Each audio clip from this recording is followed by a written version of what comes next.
Hi everyone, my name is V. Welcome back to my channel where we're going through the entire residency application series. Today we have a big topic. It's definitely in the top 10 factors that program directors look at and the selection committee will read. It's something that you do have full control over, the personal statement. Check down below for bio, the timeline of the video, all the links that I'm going to talk about, comments, questions, subscribe. You know what to do, you know the drill, but we're not going to waste any time as usual. We're going to get right into it. First, general tips and when you should start.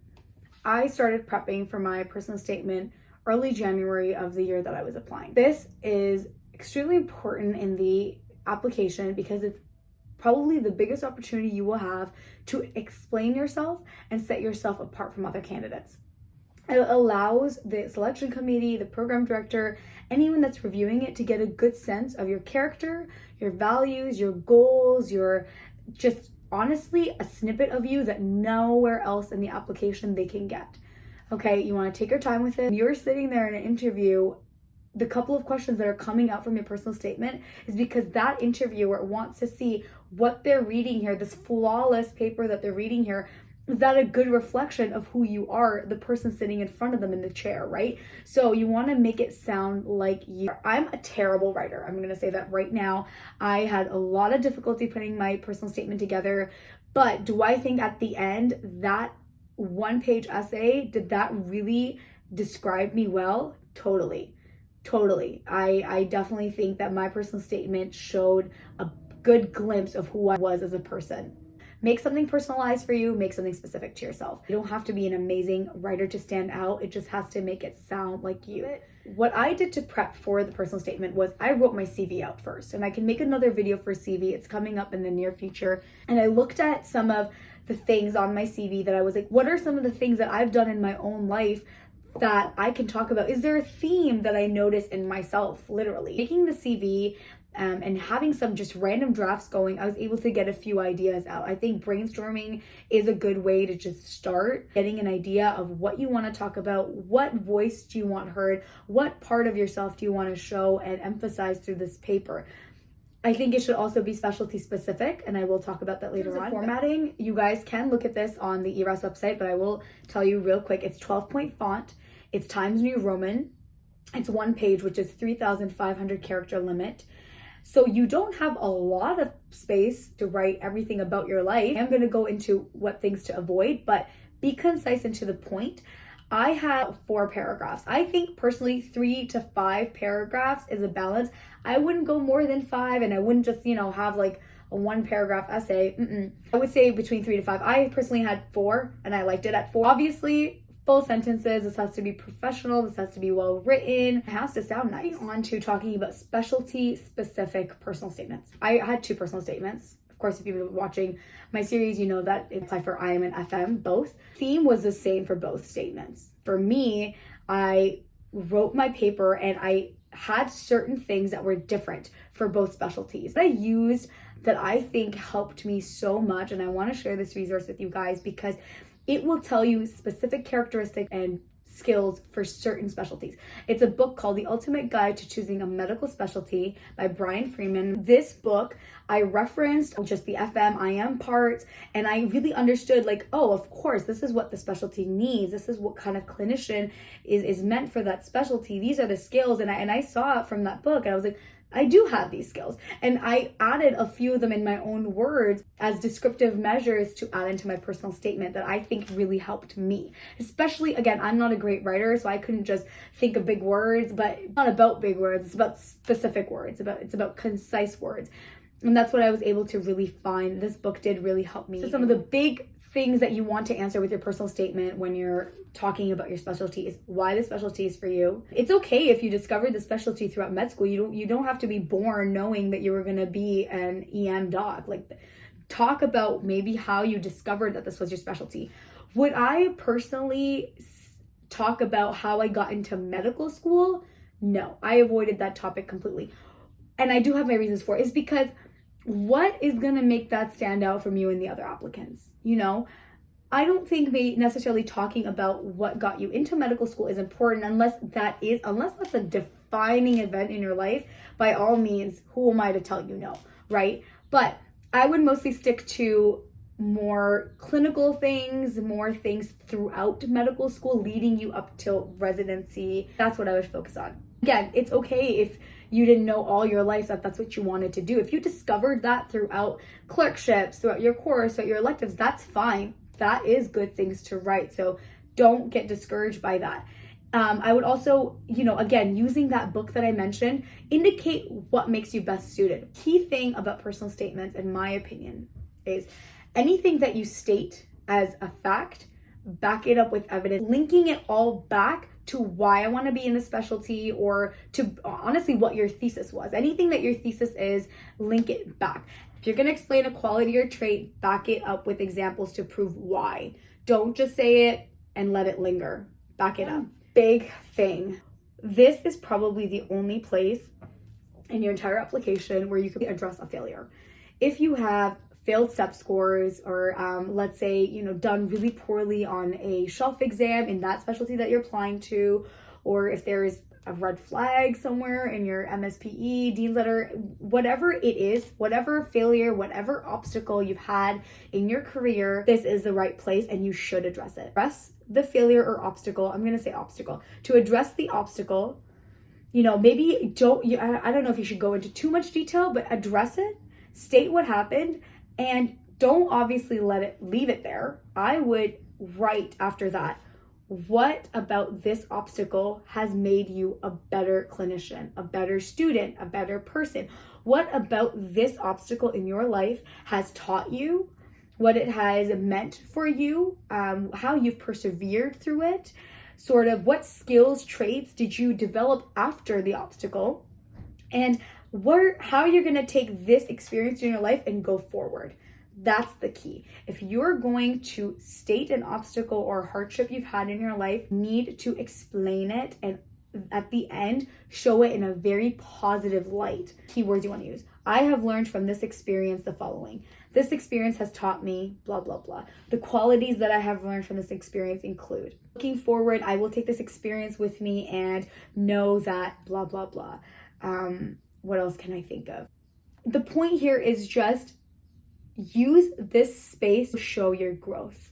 Try to persuade the selection committee and whoever's reading this personal statement that, you know what, they've gone through this event or experience and they have a different perspective on it. Sort of a sensitive issue, and I know that, and I don't have personal experience with this particular matter.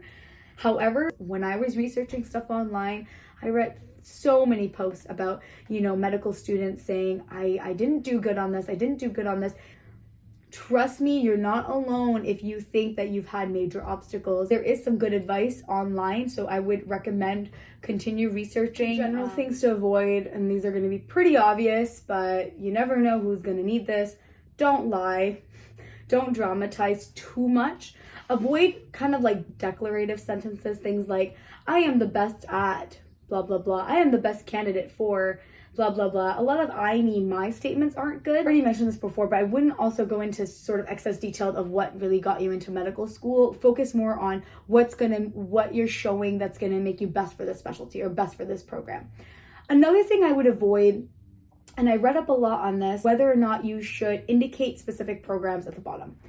I don't think this is necessary to have every single personal statement personalized for a program. No one I personally knew of did that. It was always just a generic as in a personalized personal statement that's just gonna go to each program, right? Of course, I would avoid any out of the blue religious comments, political comments. I wouldn't try to be comedic. This is really not the time, in my opinion. I would also avoid crazy big words. Keeping it simple to the point is the best. I use thesauruses online, and also when people edit it for me, they were really helpful at telling me this really doesn't make sense.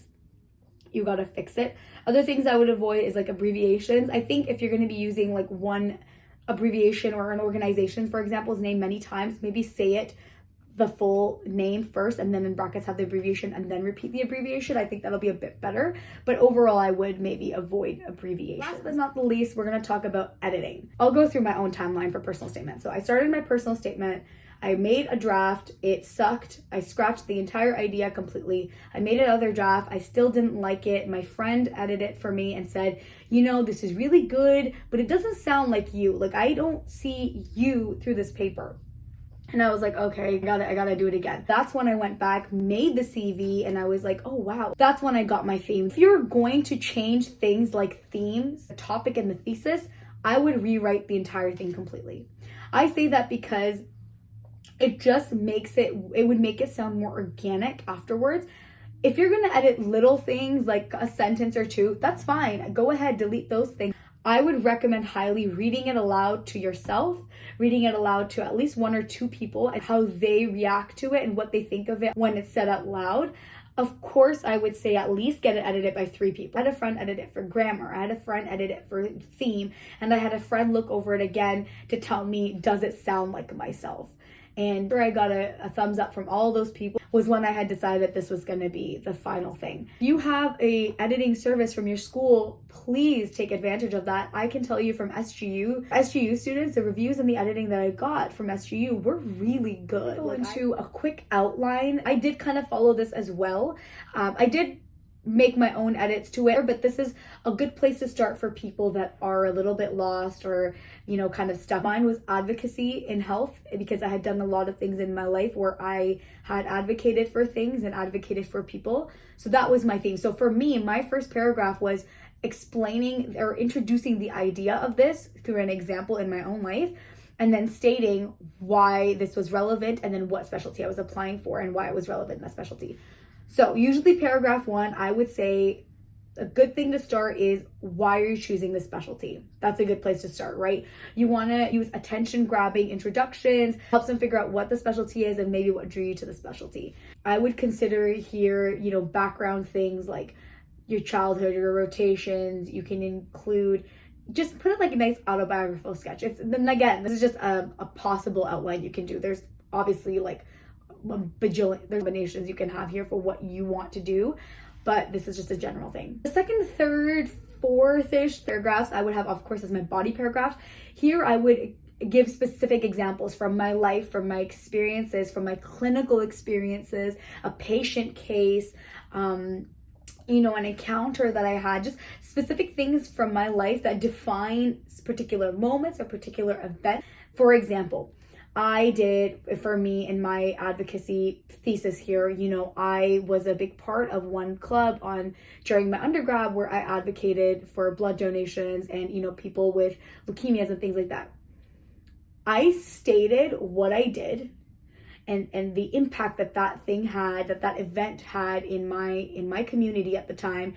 And I tied it back into, this shows that I was able to put together a team, that I was able to advocate for a good cause, that I was able to blah, blah, blah. You know, you want to make sure that when you state an event, state an example, state something from your life, you tie it back into, okay, now that I've said this, this is why this is important. This is what this shows in terms of my specialty, in terms of my clinical skills, in terms of my ability to be a good physician, in terms of my ability to be a good candidate for your program.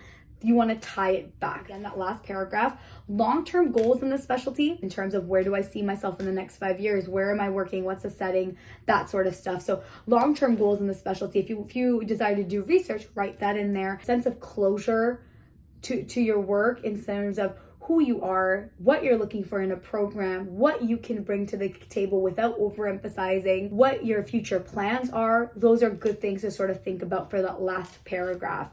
And always end on a positive note. I hope this helps. If anybody needs like sample personal statements and stuff, I did get a lot of requests for those. I know when I started, I definitely Googled a few just to get an idea of what other people have put up online. But hang in there, keep working on it. You know, if you write a draft, take a couple of days off, do your own thing, and then come back to the draft to see how it sounds. I wouldn't go chaotic with it and you know, try to perfect it every day.